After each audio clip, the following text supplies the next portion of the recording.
Assalamualaikum warahmatullahi wabarakatuh. Perkenalkan, nama saya Sofi Herunisa dengan NIM 1914294 dari kelas PBSC semester 6. Tujuan dari pembuatan video ini untuk memenuhi tugas ulangan tengah semester atau UTS dari mata kuliah Arbitrase Syariah dengan dosen pengampu Bapak Dr. Haji Syaiful Bahri, CHCM.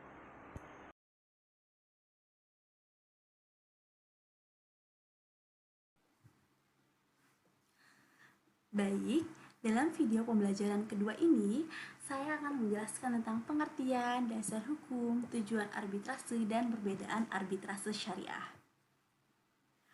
Yang pertama ada pengertian arbitrase syariah. Arbitrase berasal dari bahasa Latin arbitrare, yang berarti kekuasaan untuk menyelesaikan sesuatu menurut kebijaksanaan. Menurut Frank L. Khoury dan Edna L. Khoury, arbitrase adalah suatu proses yang mudah dan simpel oleh para pihak secara sukarela yang ingin perkaranya diputus oleh juru pisah yang netral sesuai dengan pilihan mereka, di mana keputusan berdasarkan dalil-dalil dalam perkara tersebut secara final dan mengikat. Dari pendapat para ahli tersebut, maka dapat disimpulkan pengertian arbitrase adalah proses penyelesaian di antara para pihak yang membuat perjanjian untuk menunjuk seseorang atau lebih sebagai arbiter untuk memutuskan perkara yang sifatnya putusannya adalah final dan mengikat. Hal ini berbeda dengan mediasi ya. Mediasi juga memutus orang, namun hanya sebagai penengah. Jika arbitrase memutus orang untuk membantu menyelesaikan proses sengketa mereka yang bersifat netral tentunya ya, disebut dengan arbiter. Dan itu pemilihan arbiter itu berdasarkan keputusan kedua belah pihak. Mungkin dilihat dari spesifikasi yang telah profesional atau telah berkecimpung dalam dunia arbitrase sudah lama gitu ya, dan juga keputusannya bersifat final dan mengikat, jadi 11-12 dengan keputusan dari pengadilan gitu. Kemudian dasar hukum arbitrase. Nah, apa aja sih dasar hukum arbitrase itu? Yang pertama ada Undang-Undang Nomor 30 Tahun 1999 tentang arbitrase dan alternatif penyelesaian sengketa. Undang-Undang Nomor 30 Tahun 1999 tentang arbitrase dan alternatif penyelesaian sengketa sebagai ketentuan yang terbaru yang mengatur lembaga arbitrase.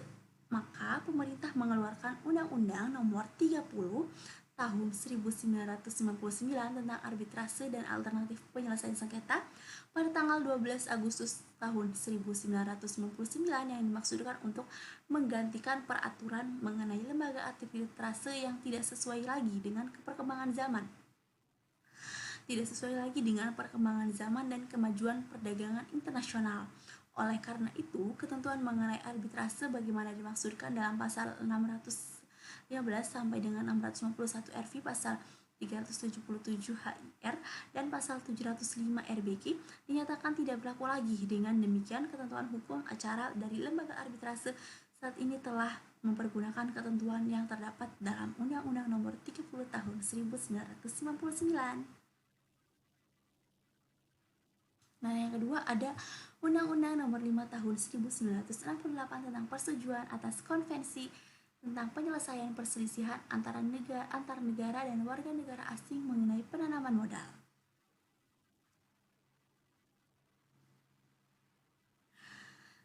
Undang-undang ini tentang pengesahan persetujuan atas konvensi tentang penyelesaian perselisihan antar negara dan warga asing mengenai penanaman modal atau sebagai ratifikasi atas International Convention on the Settlement of Investment Disputes between states and nationals of other states. Dengan undang-undang ini dinyatakan bahwa pemerintah mempunyai wewenang untuk memberikan persetujuan agar suatu perselisihan mengenai penanaman modal asing diputus oleh International Center for the Settlement of Invest Disputes atau ICCD di Washington. Kemudian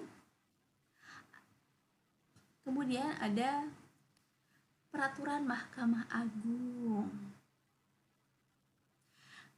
Peraturan Mahkamah Agung nomor 1 tahun 1990 tentang tata cara pelaksanaan putusan arbitrase asing UNCITRAL Arbitration Rules.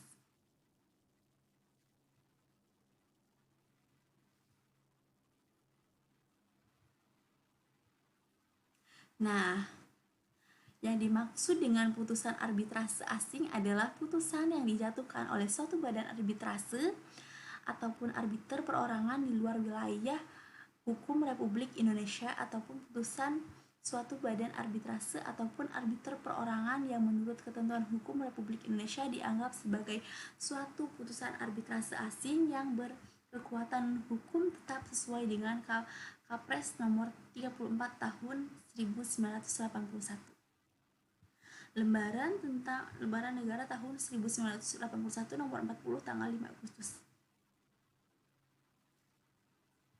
Utusan arbitrasi asing hanya diakui serta dapat dilaksanakan dalam wilayah hukum Republik Indonesia apabila memenuhi syarat-syarat sebagai berikut ini. Yaitu putusan ini dijatuhkan oleh suatu badan arbitrase ataupun perorangan di mana suatu negara yang dengan negara Indonesia ataupun bersama-sama dengan negara Indonesia terikat dalam suatu konvensi internasional perihal pengakuan serta pelaksanaan arbitrase asing. Pelaksanaan didasarkan atas azas timbal balik atau resiprositas. Yang kedua, putusan-putusan arbitrase tersebut dalam ayat 1 di atas hanyalah terbatas pada putusan-putusan yang menurut ketentuan hukum Indonesia termasuk dalam ruang lingkup hukum dagang. Yang ketiga, putusan arbitrase asing tersebut dalam ayat 1 di atas hanya dapat dilaksanakan di Indonesia terbatas pada putusan-putusan yang tidak bertentangan dengan ketertiban umum. Yang keempat, suatu putusan arbitrase asing dapat dilaksanakan di Indonesia setelah memperoleh eksekutor dari Mahkamah Agung Republik Indonesia. Dan dasar hukum yang keempat yaitu keputusan Presiden atau Kapres nomor 34 tahun 1981 tentang pengesahan Convention of Regulation and Enforcement of Foreign Arbitral Award.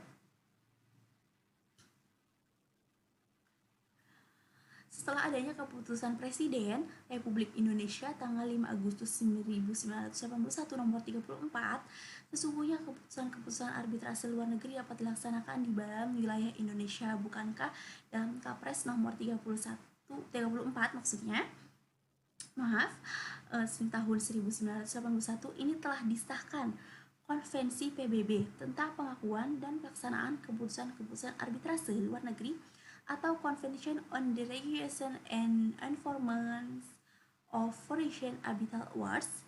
Konvensi ini telah ditandatangani di New York pada tanggal 10 Juni 1958 dan telah mulai berlaku untuk negara-negara yang telah menandatangani pada Juni tahun 1959. Negara kita baru turut serta pada konvensi ini secara accession mulai tanggal 5 Agustus 1981 yaitu dengan Kapres nomor 34 tahun 1981, Lembaran Negara RI tahun 1981 nomor 40 yang telah diberitahukan dengan surat Presiden Soeharto tanggal 5 Agustus 1981 nomor R7 dalam garis miring PRD garis miring PU garis miring PU garis miring 13 garis miring 1981 kepada pimpinan Dewan Perwakilan Rakyat Republik Indonesia menurut pasal 3 daripada New York Convention tahun 1958 yang telah dinyatakan berlaku dengan Kepres 1981 nomor 34, maka tiap negara peserta dari konvensi ini akan mengakui keputusan arbitrase luar negeri dan menganggapnya sebagai mengikat serta melaksanakan keputusan arbitrase itu sesuai dengan ketentuan-ketentuan hukum acara yang berlaku di dalam wilayah di mana keputusan itu diminta untuk dilaksanakan. Nah, itu adalah dasar-dasar hukum dari arbitrase.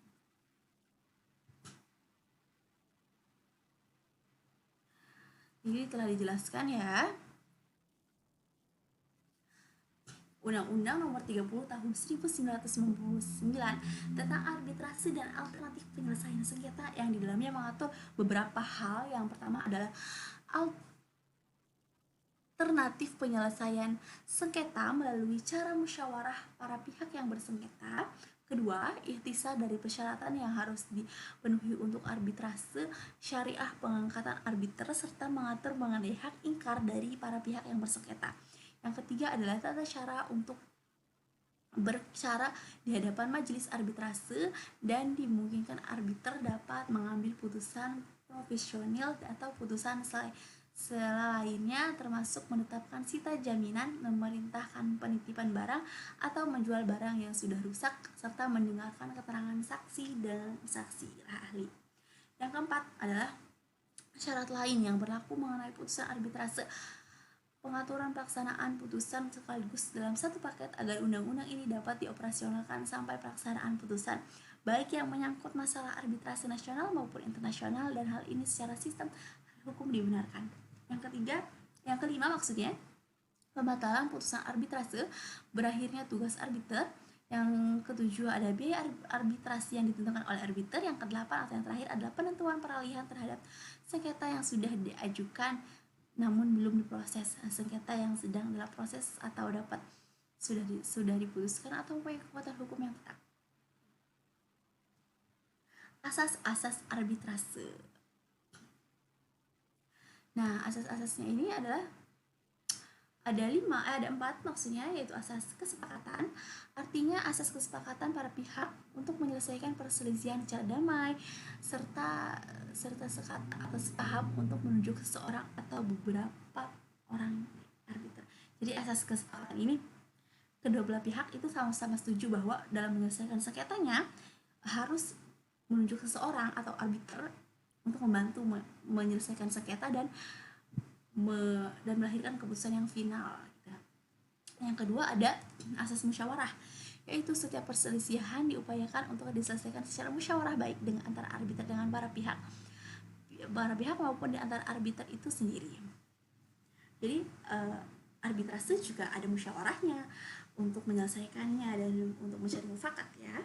Kemudian yang ketiga itu asas limitatif, yaitu adanya pembatasan dalam penyelesaian perselisihan melalui arbitrase terbatas pada perselisihan di bidang perdagangan atau bisnis dan industri dan atau hak-hak pribadi yang dapat dikuasai sepenuhnya oleh para pihak.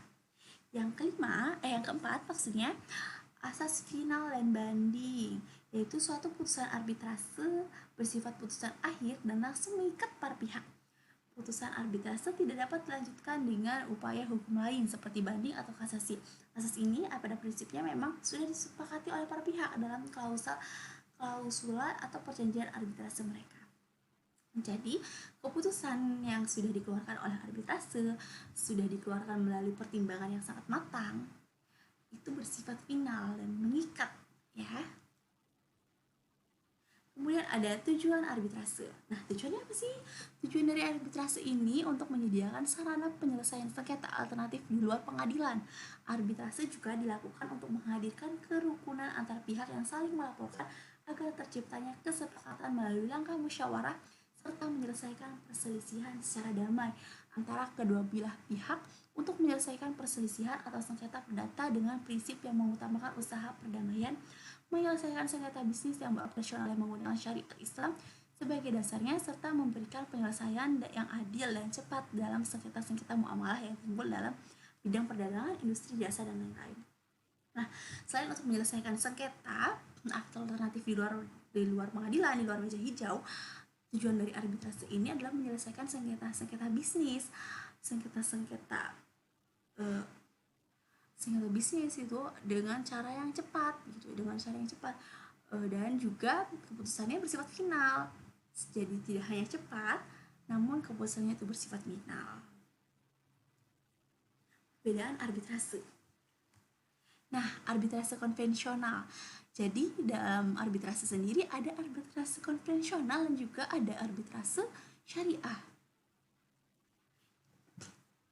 Arbitrase secara umum atau arbitrase konvensional menurut Priyatna Abdurrashid, arbitrase adalah salah satu mekanisme alternatif penyelesaian sengketa yang merupakan bentuk tindakan hukum yang diakui oleh undang-undang di mana satu pihak atau lebih menyerahkan sengketanya, ketidakpahamannya, ketidaksepakatannya dengan salah satu pihak lain atau kepada salah satu orang atau arbiter atau lebih arbiter majelis ahli profesional yang akan bertindak sebagai hakim atau peradilan swasta yang menerapkan tata cara hukum perdamaian yang telah disepakati bersama oleh para pihak tersebut sampai pada putusan yang final dan mengikat.